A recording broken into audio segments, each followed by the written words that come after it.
butterfly. The code, the brand, the lifestyle.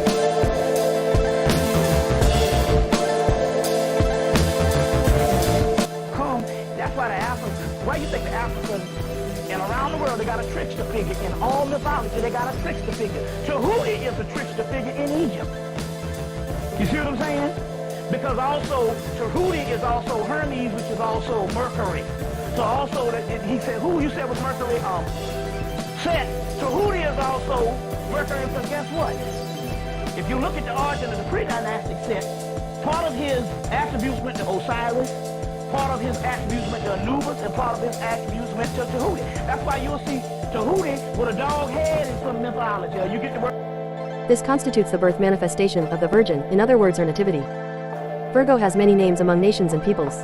She is Isis, wife of Osiris; Juno, wife of Jupiter; Cybele, consort of Cronus; Venus, wife of Mars, represented especially by the last decan of Virgo, which is ruled by Venus. She is Ceres, wife of Zeus; the Virgin Coronis, wife of Aesculapius; the Virgin Maya, mother of Mercury; Rebecca, wife and sister of on the physical half. Right. Virgo represents the Virgin Mama, and the only reason we're saying Mama because it's feminine. Earth and water are feminine, and we're not saying male, female. We're saying masculine and feminine. Yes. So the Virgin Mama, who cleanses and purifies the Leo Sun of false values to the matrix, or the physical half of the operation. And once Virgo cleanses and purifies the Leo Sun of false values to the matrix, that's why I call Virgo the Christ child. He can now, the sun can now ascend above that horizon. Joseph was born of a miracle birth. Jesus was born of a miracle birth. Joseph was of 12 brothers. Jesus had 12 disciples. Joseph was sold for 20 pieces of silver. Jesus was sold for 30 pieces of silver. Brother Judah suggests the sale of Joseph. Disciple Judas suggests the sale of Jesus. Joseph began his work at the age of 30. Jesus began his work at the age of 30. The solar plexus. The solar plexus is the seat of feeling and sensation. Therefore the old and familiar expression, I love you with all my heart, is incorrect. When real or pure love, which is the only feeling worthy of being called love, permeates one's being, it is the outpouring of the spirit. Therefore we love mentally with the cerebrum. The correct expression for the affection which one person experiences for another is, I love you with all my solar plexus, therefore with the bowels as well, for they are both allocated with Virgo. Of course this correct expression of one's feelings is not at all attractive, for it is very prosaic. Naturally the poetic appeals to us more. However, we find several references to the prosaic terminology in the scriptures, as any word book or concordance will prove. Some of them are, bowels of compassion, bowels of mercy, bowels of affection, Jacob's bowels yearned after his son, etc., etc. In Philippians chapter 1. So look y'all, this the cisternal Kali right here, y'all. See if it'll let me pull up the picture. The cisternal Kali is what actually deals with, it's right here. It's what actually deals with the lymph nodes. You see that? Do you see all these glands down here? The lumbar glands, these are all lymph nodes and paired patches. All this is dealing with the lymphatic system. This literally sits right here. Energy only unfolds through a negative and positive polarity. So you and your family decided, okay, we're going to play the role of the heavy so you can be the one who benefits in return, in opposite return in spiritual reward. You guys, you came together as a family and agreed. Electromagnetic. I am that I am that I am that I am that I am. What we working with? Power. Yo. Darkness around me. Channeling that darkness inside. Focus, that's the things that I will see. All real niggas divine is the mind, yeah. All real niggas divine is the mind. And we manifesting darkness around me. Channeling that darkness inside. We get done, you see. So everybody has unique purpose that they've been mastering on through many, many lifetimes.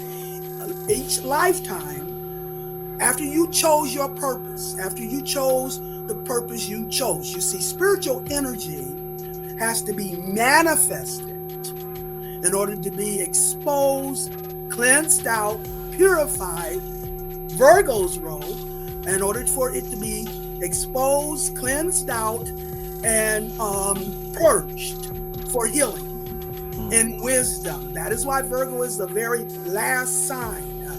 And we're in that energy now. Happy birthday energy. Virgos. Shout out to Virgos. Best sign ever. The first 6 signs are physical. Mm-hmm. And the second 6 signs are spiritual. Mm-hmm. Neither one is no higher or lower than the other. The key to everything is balance. Balance. Yes. Spirit needs a vessel Gotcha. just as much as the vessel needs a Just spirit. Yes. Okay?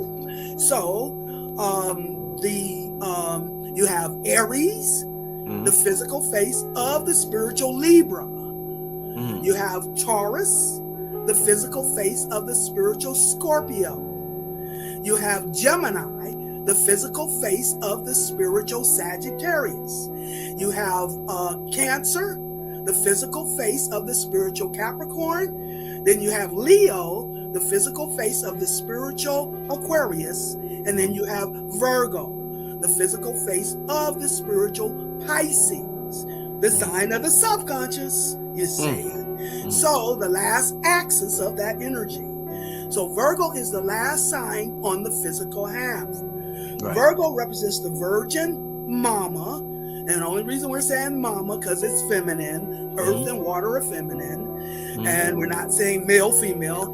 We're saying masculine and feminine. Yes. So the virgin mama who cleanses and purifies the Leo sun of false values to the matrix or the physical half of the operation. And once Virgo cleanses and purifies the Leo sun of false values to the matrix, that's why I call Virgo the Christ child. He can now, the sun can now ascend above that horizon line into the spiritual half through Libra. Right. Having now been cleansed and purified through Virgo, the sign of wisdom. Now it can get into an equal and balanced partnership with your own spirit. Everybody gets into partnership with their spirit through Libra. So that is where you get into that partnership with your spirit and come to your individual Christhood. You know, yes, go ahead. Myra, what would you say if it is a case, if we're talking about superpowers, what superpowers would each sign display, if any? Like, does Virgo have a certain superpower? Libra, Sagittarius? I'm very interested in that. So maybe the people could tap into that depending on their sign, Myra. Okay, so let me do it in the pairs because I think we need to start balancing getting used to looking at the balance of those opposites. You see, 2 halves make a whole. So starting with Aries, Aries, yes, there's your hero. This is they pattern they pattern their heroes after our hero. Right. Aries is the first cardinal sign. There's 3 cross levels, which you guys heard me talk about. But now when we're looking at Aries, we're looking at the cardinal. The cardinal signs are the royal signs. They are the ones that will initiate and activate a new,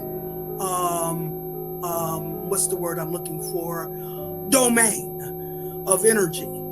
So Aries, the cardinal fire, and anytime you're dealing with the fire, you're dealing with the sun. The cardinal sun is the prince of the royal family. Right. So Aries reign is over the signs of Aries, Taurus, and Gemini. The conscious people don't get along with their family. So how does that affect our relationship with them? Are they put here to give us the pain on purpose, to push us to the next level? There we go. That's where I was headed here. Okay. Energy only unfolds through a negative and positive polarity.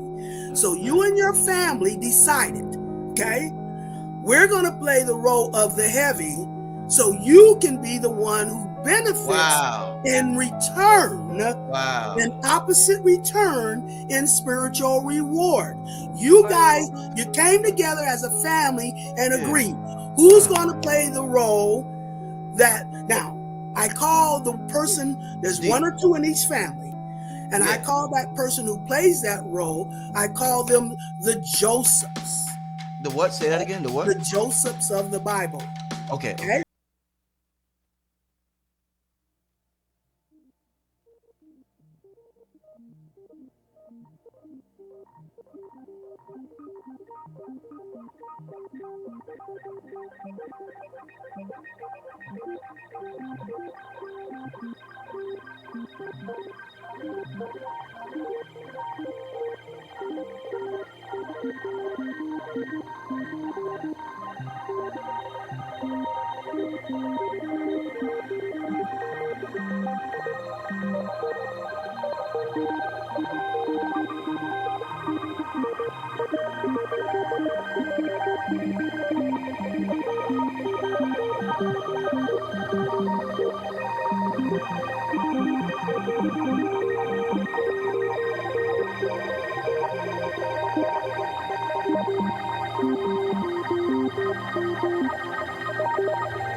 To the conscious realm. So we lose memory of our going out at night and going back home to our cosmic abode. Everything is based on the spiritual principles of opposites. If you know what the opposites bring to the table, there's nothing you can't know. So, as you mentioned,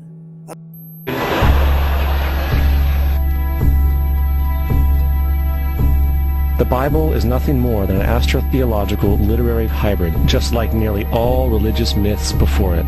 In fact, the aspect of transference of one character's attributes to a new character can be found within the book itself.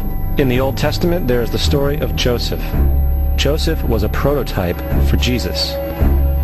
Joseph was born of a miracle birth. Jesus was born of a miracle birth. Joseph was of 12 brothers. Jesus had 12 disciples. Joseph was sold for 20 pieces of silver. Jesus was sold for 30 pieces of silver. Brother Judah suggests the sale of Joseph. Disciple Judas suggests the sale of Jesus. Joseph began his work at the age of 30. Jesus began his work at the age of 30. The parallels go on and on. Furthermore, is there any non-biblical historical evidence of any person living with the name Jesus, the son of Mary, who traveled about with 12 followers, healing people and the like? There are numerous historians who lived in and around the Mediterranean, either during or soon after the assumed life of Jesus. How many of these historians document this figure? Not one. However, to be fair, that doesn't mean defenders of the historical Jesus haven't claimed the contrary. 4 historians are typically referenced to justify Jesus' existence. Pliny the Younger, Suetonius, and Tacitus are the first 3. Each one of their entries consists of only a few sentences at best, and only referred to Christus or the Christ, which in fact is not a name but a title. It means the Anointed One. The 4th source is Josephus, and this source has been proven to be a forgery for hundreds of years. Sadly, it is still cited as truth. You would think that a guy who rose from the dead and ascended into heaven for all eyes to see and performed the wealth of miracles acclaimed to him would have made it into the historical record. It didn't, because once the evidence is weighed, there are very high odds that the figure known as Jesus did not even exist. Of the solar plexus. The solar plexus is the seat of feeling and sensation. Therefore, the old and familiar expression, "I love you with all my heart," is incorrect. When real or pure love, which is the only feeling worthy of being called love, permeates one's being, it is the outpouring of the spirit.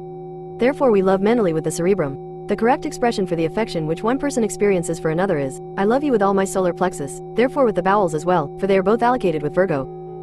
Of course, this correct expression of one's feelings is not at all attractive, for it is very prosaic. Naturally, the poetic appeals to us more. However, we find several references to the prosaic terminology in the scriptures, as any word book or concordance will prove. Some of them are bowels of compassion, bowels of mercy, bowels of affection, Jacob's bowels yearned after his son, etc., etc. In Philippians chapter 1 verse 8, we read, "For God is my record, how greatly I long after you all in the bowels of Jesus Christ." The interpretation of the word bowels is the interior part of anything, as of the earth, the seat of feeling, etc. As Shakespeare has said, "Thou thing of no bowels," and his soldiers rushed into the bowels of the battle. The word intestine means within, on the inside, internal, enclosed or confined. Subjective, the latter interpreted in the Latin lexicon as placing or laying under, which is very applicable. If the intestines were drawn out in a straight line, they would cover a space 5 or 6 times the length of the body. Is it any wonder that the ancients named the constellation allocating with this part of the anatomy the Great Dragon or Hydra? In the 12th chapter of Revelation, 1st to 6th verse, we read, "And there appeared a great wonder in heaven, a woman clothed with the sun, and the moon under her feet, and upon her head a crown of 12 stars. And she being with child cried, travailing in birth, and pain to be delivered. And there appeared another wonder in heaven, and behold a great red dragon, having 7 heads and 10 horns, and 7 crowns upon his head. And his tail drew a third part of the stars of heaven, and did cast them to the earth. And the dragon stood before the woman which was ready to be delivered, for to devour her child as soon as it was born. And she brought forth a man-child who was to rule all nations with a rod of iron, and her child was caught up unto God and to his throne." We find direct evidence in the above passages that the constellation of Virgo is referred to. As it is by nature a neuter sign because barren to carnality, virgin, we may term it neuter feminine, for the reason that it has to do with mater iel, mother substance. In the esoteric story in the scriptures, the Virgin Mary gave birth to Jesus. Jesus is the Latinized Greek form of Joshua, who was the son of Nun. As Nun is Hebrew for fish, progeny or life germ, the analogy should be plain, for it is the origin of the religion of the fishermen. Jesus is a divine fish or psychophysical germ seed which is formed in the solar plexus center, the semilunar ganglia, when this hub of our physical wheel is at last perfected. The solar plexus is always deficient in power until the cerebrum and cerebellum are perfected, for insufficient is generated to supply it. In addition, none of its own parts are perfect. Therefore it is unable to respond, other than in a spasmodic way, to the energy which it receives from the brain. The solar plexus is both a receiving and a broadcasting station. The intestinal tract also reflects the state or condition of the body. Most people are troubled more or less with constipation and admit it. Others, who have 1 evacuation per day, think this sufficient. Such is not the case. Whenever food is taken into the stomach, a bowel movement should occur soon after, for the stomach and intestinal tract are connected. They are one long passage, the 2 openings of which are the mouth and the anus. Is it, then, any wonder that the breath of the average person is not sweet or that the tongue is coated? It does not always prove true that the intestinal tract is healthy when a person has several movements during the day. The condition termed running off of the bowels may exist. This is caused by very great deficiency in the Scorpio cell salt, calcium sulf, which is plaster of Paris. This unique material coats all the vascular surfaces of the body, exactly as the coarser form of it is used in the arts to make casts and for a protective covering for walls. Its use in the human body is exactly the same. When it becomes deficient in the walls of the intestines, they are irritated by the effete material constantly contacting their surface. The result is similar to that of a blister on any exterior part of the body. The delicate vascular fibers give up their water or fluid, and pieces of the scaly wall are found in it. Naturally, this condition results in great weakness if continued. Generous doses of calcium sulfate must be taken in hot water, when its soothing effect will be almost instantly noticeable. It at once coats the intestinal surfaces and the irritation is allayed. See chapter on Scorpio for other information relative to this salt. There are probably very few people who have splendidly functioning livers and stomachs. In all the astrological charts coming under my notice, either one or the other, and usually both, has been found to function very imperfectly. Constipation is common. We have conclusive evidence, therefore, that the anatomical parts allocating with Virgo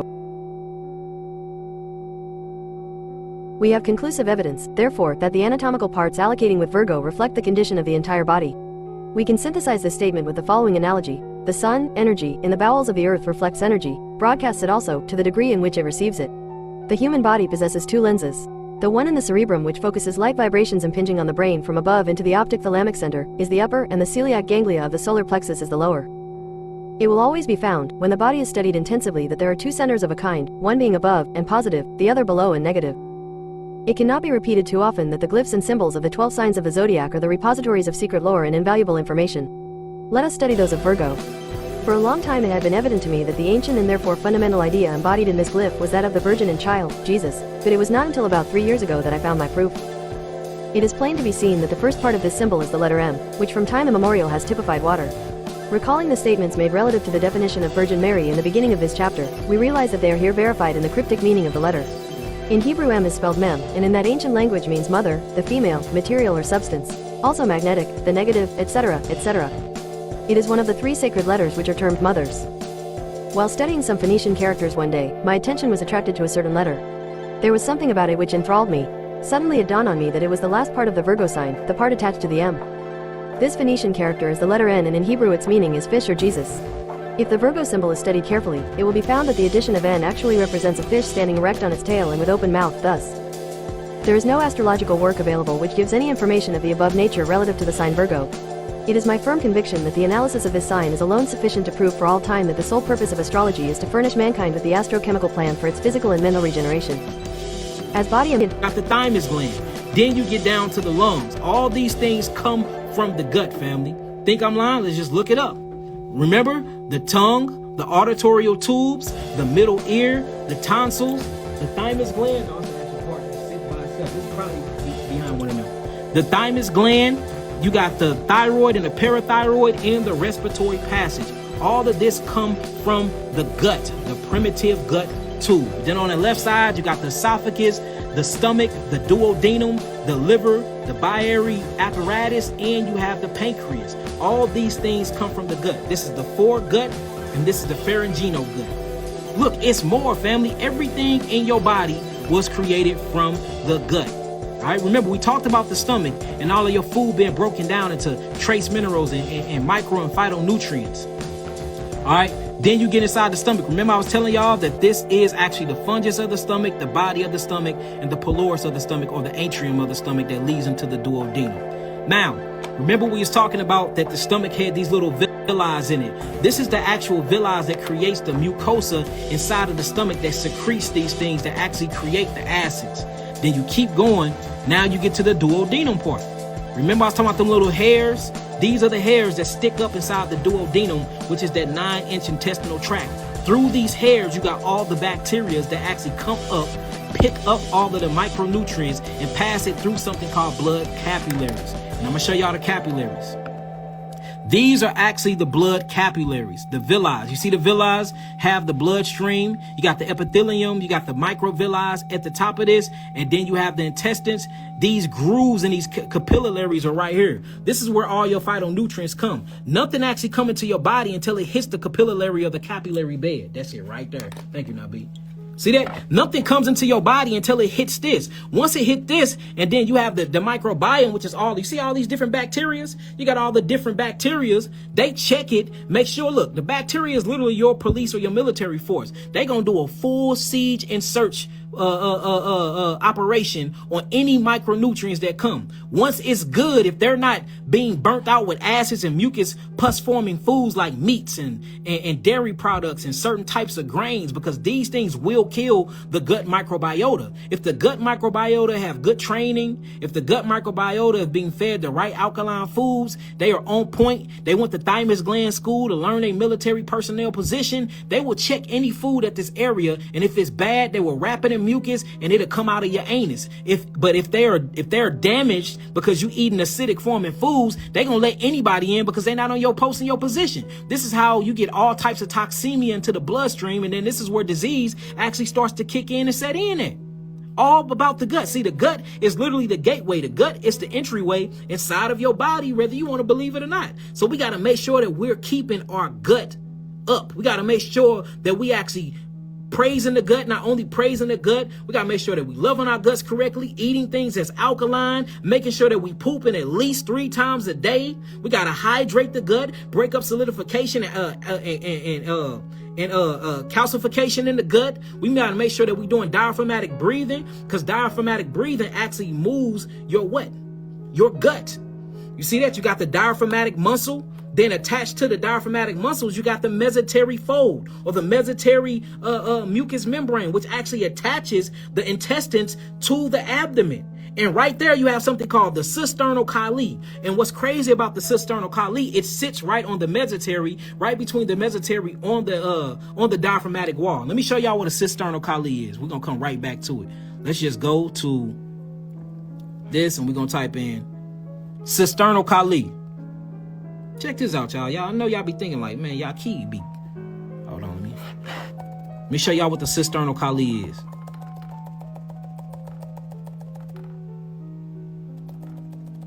Cisternal chyle.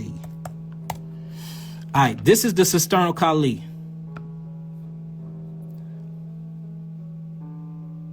Where is it at?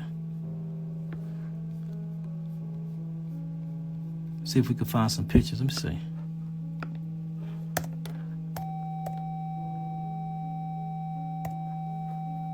Pop up. All right, so look, y'all, this is the cisternal chyle right here, y'all. See if it'll let me pull up the picture. The cisternal chyle is what actually deals with, it's right here. It's what actually deals with the lymph nodes. You see that? Then you see all these glands down here, the lumbar glands. These are all lymph nodes and Peyer's patches. All this is dealing with the lymphatic system. This literally sits right here. Between the Virgo, Joseph, Mercury, Tahoti, the heart chakra, Krishna, the Christ, the 13 zodiac, the center point, the black dot, Kundalini energy, sexual energy, interaction of the masculine and feminine pole of the primordial feminine energy. All of that come together. Symbolizes or is symbolized by the so-called Virgo. All of this is a part of you right now, along with any other so-called sign that you might call your so-called sun sign. It's all you. It's always been you. It's you right now. There's nothing different. Now, when you understand this, how are you thinking? When you understand this, how are you able to apply this to your life? When you understand this, how are you able to see this in your present reality? Now, we understand that the Virgo correlates with the gut, and we know the function of the gut is purification, absorption, and excretion within the body, within the digestive system, within you right now. That's how the gut is functioning. Knowing that this is so, knowing that this is the function of the so-called Virgo, if that appears as your sun sign, then that's what's in focus as you go through your so-called life, as you go through these experiences that correlates into this thing that we call day in your life. What are you going to do about that? Are you acknowledging your present divinity? Are you moving as the 13th zodiac, the black dot, the center point, the Christ? Are you moving like the heart chakra, the neutral point, the most important perspective? Are you centered? All of these things considered, how are you moving?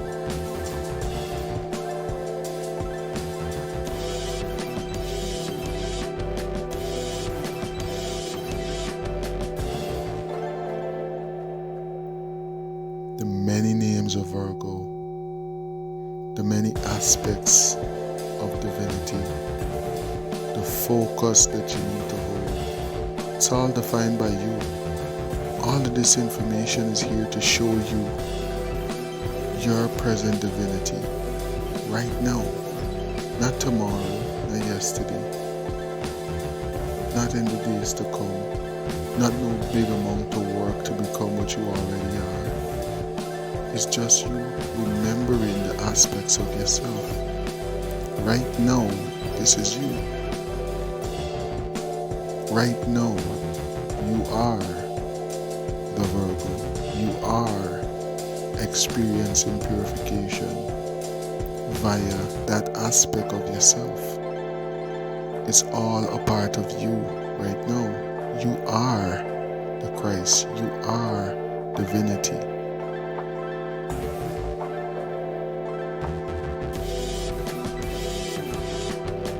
Step in power. But ultimately, you will reap the reward for the process. You will reap the nutrients from the purification. You will reap the excretion from the purification, from the digestion of the situations that you went through. Joseph, Christ, Krishna. You are the 4, the heart, the 13 right now. Healthy, wealthy, always. 8 butterfly.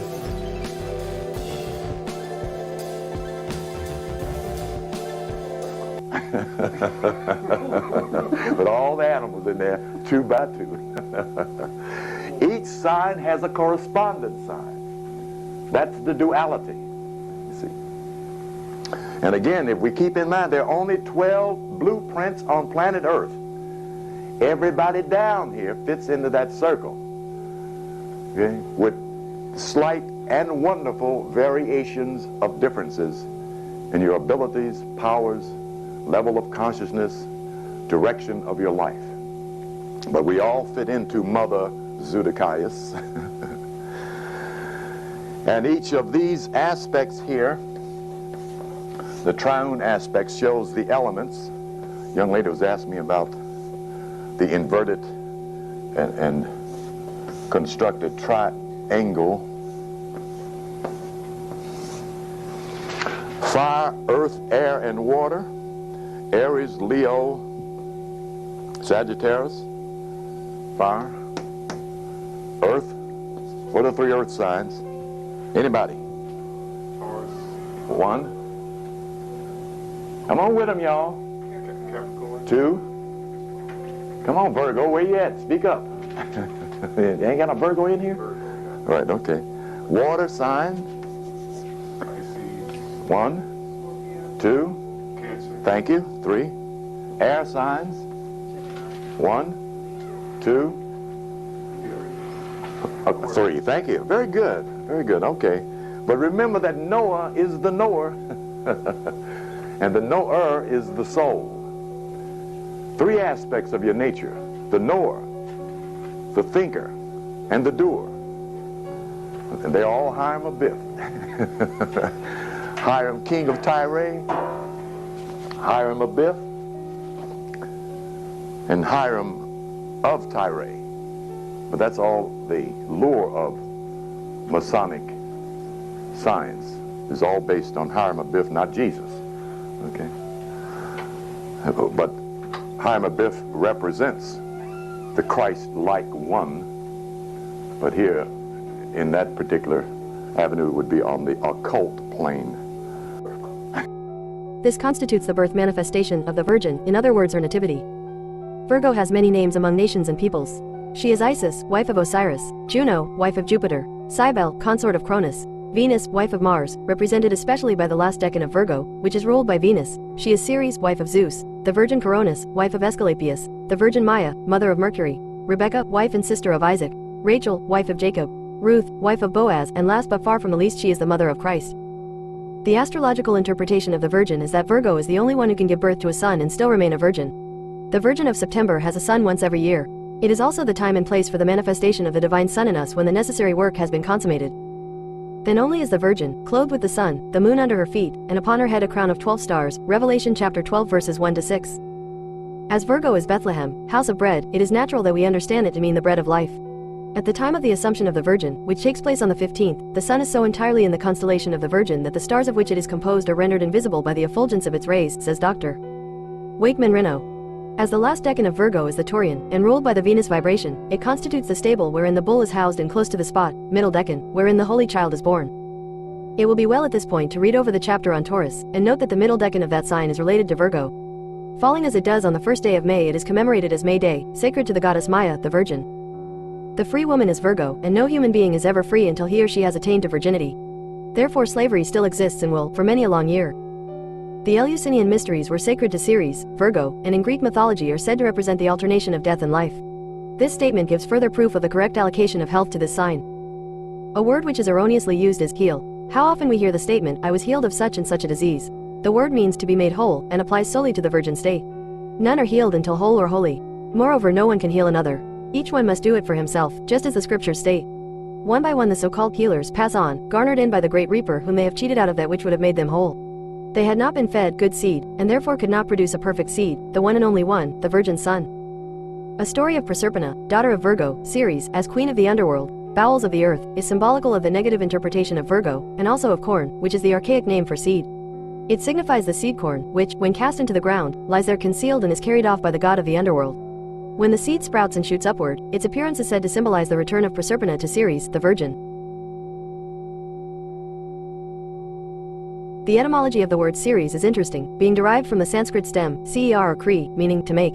By metonymy the word comes to signify corn in the Latin. Some of the old Semitic names of Virgo are shepherd spirit of heaven, proclaimer of rain, great storm bird and bird of the great seed. The latter name will be seen to be exceedingly esoteric, the great seed being the bread of life. Abnam is the proclaimer of rain, while Imduguku, the great storm bird, is the crow. Spica, the bright star which the Virgin holds in her hand, is Ululu or Siru, meaning the ear of corn. The crow in the constellation of the Virgin is named Sizzi in the Euphratean celestial sphere and Professor Sayce gives the translation as greenish-yellow, which is the color of Virgo, the first half of the sign being yellow and the last half green. It will be noted on studying the accompanying color chart that the yellow-green of the spectrum zodiac falls exactly over Virgo. In the Euphratean star list we find Sok, which is their name for Spica, the great star interpreted by them as a spike of wheat in the hand of the Virgin. It is spoken of as the star of prosperity. It is also called Kisei, propitious one of seed, and Sima, corn-bearer. The creation of the great seed is indeed evidence of physiological prosperity. In Ogygian ages and among the Orientals, Virgo was represented as a sunburned damsel with an ear of corn in her hand, like a gleaner in the field. Ovid tells us that Virgo was the maiden who hung herself in grief at the death of her father Icarius and was transported as Boötes to the skies with Icarius and their faithful hound Procyon or Sirius. Richard Allen, in Star Names and Their Meanings, says, Virgo is the oldest purely allegorical representation of innocence and virtue. She is Cybele, drawn by lions, for our Leo immediately precedes her. Avianus identifies her with Isis, the thousand-named goddess who holds in her hand the wheat ear which she afterwards drops to form the Milky Way. She is also represented as clasping in her arms the young Horus, the infant southern sun god, the last of the divine kings. This very ancient figuring reappeared in the Middle Ages as the Virgin Mary with the child Jesus, Shakespeare alluding to it in Titus Andronicus as the god boy in Virgo's lap. In India, Virgo was Kanya, the Tamil, county, or maiden, mother of the great Krishna. In the land of Judea, Virgo was Bethula, and being always associated with the idea of abundance and harvest, was assigned by the rabbis to the tribe of Asher, of whom Jacob had declared, his bread shall be fat, says Richard Allen. From Star Names and Their Meanings, we also quote the following. In astrology this constellation and Gemini constitute the house of Mercury, Macrobius saying that the planet was created here, the association being plainly shown by the caduceus of that god, the herald's trumpet entwined with serpents, instead of the palm branch, often represented in her left hand. The Alfonsini tables showed her as a very young girl with wings. The Leiden manuscript in the Hygius of 1488 is a young woman with branch and caduceus, and the Albemasser of 1489 is a woman with a fillet of wheat ears. But all these figurings, ancient as some of them are modern when compared with the still enduring Sphinx generally proclaimed as prehistoric, perhaps of the times of Horseshoe, long anterior to the first Egyptian ruler, Menes, and constructed, according to Greek tradition with Virgo's head on Leo's body, from the fact that the sun passed through these two constellations during the inundation of the Nile. The Sphinx was mentioned in chapter 5 as having the body of a lion and the head of a man, which latter is its opposite sign Aquarius. Thus the Sphinx represents the polar opposites and is typical of the beast of prey and the regenerated being. That's why why you think the African and around the world they got a trickster figure in all mythology. They got a trickster figure. Tahuti is a trickster figure in Egypt. You see what I'm saying? Because also Tahuti is also Hermes, which is also Mercury.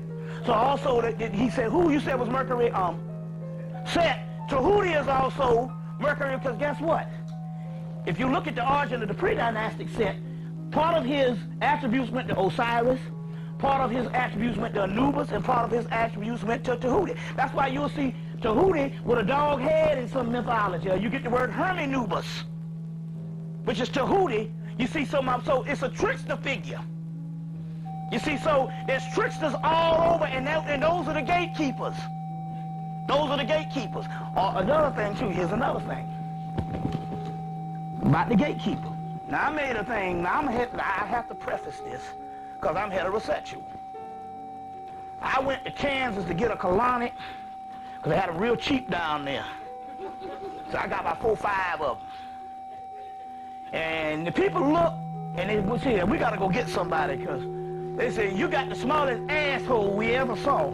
We got to go real slow with you. So, I mean, it'll be a bad profession to me to make dookie love or being a gay because my body ain't built for it. So I'm letting you know right now I'm heterosexual. And if I decide to turn gay, I'm not built for it and stuff. You see what I'm saying? So I just want to preface that. But we're dealing with the heart chakra. We're dealing with the heart chakra. And that's when the Spirit came and said, look, you're going to do with this heart chakra, you cannot judge nobody because they gay. I'm going to show you what I'm talking about. You know, women never had a problem with that. They got all kind of good gay friends and what you know. And the only reason why you're doing this is because of ego, because somehow you think it's a threat to your maleness and it ain't got nothing to do with anything. Tell you. So when I announced that stuff in this interest, I was in Cleveland, and a brother showed up that was gay. And he had all this shirt on about the gatekeeper, which is all in Maladoma Somay's books, talk about the gay people are the gatekeepers. He showed up and was the gatekeeper, and I said, and he was the most spiritual thing there. And it reminds me of when they stepped to Stokely Carmichael at the time, when he first did Black Power, and the gay white community stepped to him, and they said, we want you to help us with our thing because we got all this gay bashing. He was like, I can't do that. That ain't our culture. He said, what? They said, it's not our culture. They said, explain. He said, look, we knew in the civil rights movement that your boy from France, that lived in France, James Baldwin was gay. But something in black people's nature, we did not vilify this brother because we knew that this brother was paramount to our struggle. Now, that means that the legacy tell you that the legacy of the civil rights movement, the whole thing, not the Jewish influence, but the people that Martin Luther King and all those other people are, Ralph Abernathy, Martin Luther King and all them people, they had to be trained by a man, Bayard Rustin, who had gone down into Mississippi and Alabama in the 1940s when they was lynching people still. And he had to train them how to do a protest without getting killed. So this Lord was so bad of a warrior, so they had to bring him on just to train Martin Luther King and them how not to get killed, because he had gone down up in there raising hell in the 40s when no other black people was doing it. And he is the architect behind the whole March on Washington, D.C. You see what I'm saying? So in so many words, I said, well, now, wait, now why would they put this type of person in our struggle? You see what I'm saying? In our struggle. It is to teach you in actuality that we're dealing with the spirit realm. We're not dealing with religions. To tell you that you're supposed to castigate a person. You see what I'm saying? Because of whatever. And I say that for one reason. Because I thought about it. What a nigga do in the dark is so personal. It's not as if this, how is this challenging me? Oh, he can't get into heaven. Where is this damn heaven that everybody trying to get to that we ain't seen the damn access yet? And you know, and also, what does a physical act have to do with something spiritual? Let me give you an example. Moss ass, nigga. Now don't lie, I ain't gonna lie. I took 2 big ass teaspoons of sea moss today. Ain't nobody here shitting on that sea moss, boy.